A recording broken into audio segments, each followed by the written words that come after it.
Today's topic is memoir writing.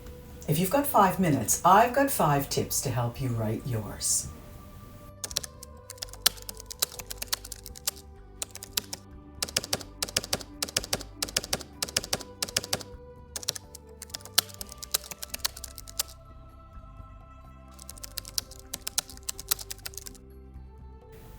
A couple of months ago, I did an episode on writing creative nonfiction. And in this episode, I'd like to focus in on one particular genre within the overall genre of creative nonfiction, and that is memoir writing.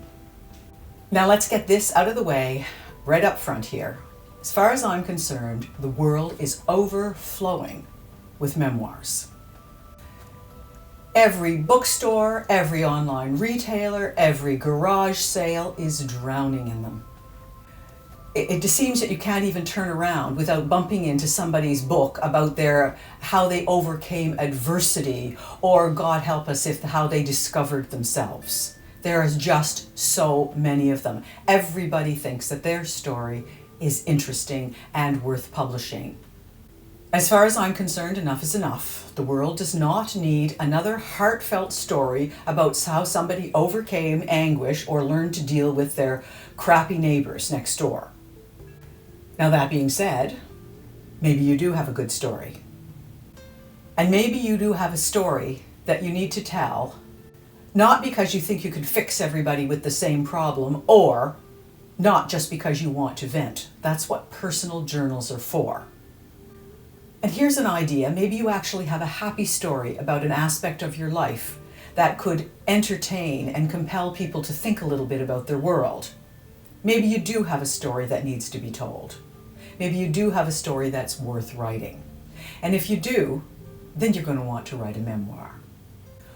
So that's where we start. What exactly is a memoir? Well, first and foremost, a memoir is not your autobiography. A memoir is not a chronological description of your life from birth to wherever you are now. Here's a formal definition of a memoir, just to get us on the same page.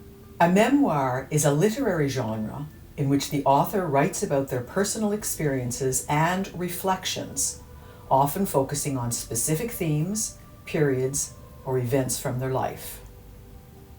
And again, unlike autobiography, which typically presents sort of a rundown on all of the things that happened, it's merely a slice of life, an aspect of your life which is interesting and compelling. So here are my 5 tips. Tip number 1, figure out your purpose. Before you write a single sentence or a single paragraph, sit down with a pen and paper or in front of your computer and think about what your purpose is. Why are you writing this book? This is extremely important before you begin. Why do you want to write it? What's in it for your readers? What makes your story unique in the sea of memoirs out there? Why does the world need to hear your story? Get that figured out first before you start writing. Tip number 2, identify your target audience. Now this is nonfiction that you're writing, and like any other kind of nonfiction, unlike writing fiction, you do need to know something about your audience. Who is going to read this book? Who is going to benefit from it? It will help you when you're writing. It will help you with the language. It will help you with focusing on the kinds of reflections that you think that this audience is going to be interested in. It's important for you to know who you're writing to as you write this book. Tip number 3, begin your writing with a structure. Now, writing a memoir might feel like writing a novel because, as if you went back and watched the episode on creative nonfiction, the idea is that you use the techniques of fiction writing to write a nonfiction story. That's what creative nonfiction is all about. But it isn't a novel.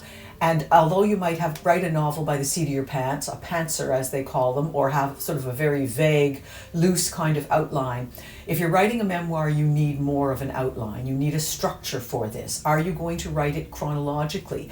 Are you going to write it theme by theme by theme? Is it going to be based on setting by setting by setting, person by person by person? You have to decide that first. And you have lots of choices. There are lots of ways to write a compelling memoir. And chronology is probably not the very best way to do it, but it might work for you in your memoir. Tip number 4, be honest. Do you remember a book that was published some years ago called A Million Little Pieces? It was even an Oprah Book Club selection, and author James Fry told a very heartfelt story, and gruesome story as it turned out, about his life as an addict. Well, it was found out some time later that in fact he had exaggerated and perhaps been quite disingenuous about his experience, and he had made things out to be what they were not, and the backlash was not pretty. Awards were rescinded. The backlash even from Oprah herself was very negative. So it is true that when someone is writing a memoir, it is a piece of creative nonfiction, and one of the hallmarks of nonfiction is that it be the truth. So you need to be honest. Obviously, when you're writing a memoir, you're going to put in personal reflection and subjective aspects of how you saw this experience, because in fact it is your experience.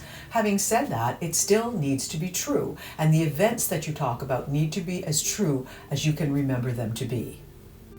Readers expect memoirs to be telling the truth, so you should be telling the truth. Tip number 5, use sensory details. As I just mentioned earlier, a memoir should be nonfiction that reads like fiction. In other words, the tools and techniques that storytellers use are the kinds of tools and techniques that memoir writers should use. One of the most important things for you to do is to make it rich in those sensory details that allow the reader to be in the story with you, to feel things, to see things, to hear things. Those are the ways that you can show the story instead of telling it. So showing and not telling is very important in writing memoir. I did have one foray into writing memoir years ago. As the slice of my life as the mother of an elite ballet dancer, I wrote a memoir called Another Point of View. And when I thought about why I was writing it, remember back to tip number 1, figure out your purpose in writing it. My purpose for writing this book at that time was because I kind of got tired of answering people's questions. People peppered me with questions all the time about what it was like to have a child at Canada's National Ballet School that was a 2-hour plane trip away from where I lived at the time. In other words, I had an 11-year-old son who went away to school at the age of 11 to pursue his dream. And people didn't quite understand how this worked and what was going on and what my life was like and what his life was like. So I wrote the book. And I had a very specific audience because I was able to identify that group of people who was interested in ballet stories, art stories, performing arts, children in performing arts. Those were very specifically my audience. So I had that experience, and it allowed me to see how a slice of my life, that was a very small part of my life in some ways it was a very big part of my life, but from the time he was 11 until he was 18, this ballet school experience and being a parent on the periphery of that was an interesting story that many people found useful for them in some ways. So that was my experience. So these tips that I've given you are based on some experience and also based on lots of research. But here's the thing, not everybody's life is book-worthy, and that's really okay.